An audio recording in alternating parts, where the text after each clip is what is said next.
Supta Vajrasana, also known as reclined thunderbolt pose or Supta Virasana, is a yoga pose that involves reclining backward with torso and head supported by the floor. Here are some potential benefits of Supta Vajrasana.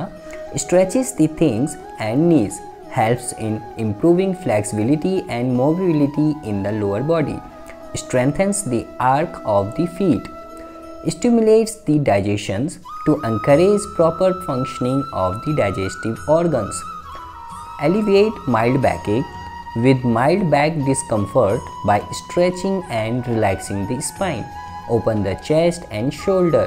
Also, Supta Vajrasana may help a calming effect on the mind, helping to reduce stress and anxiety.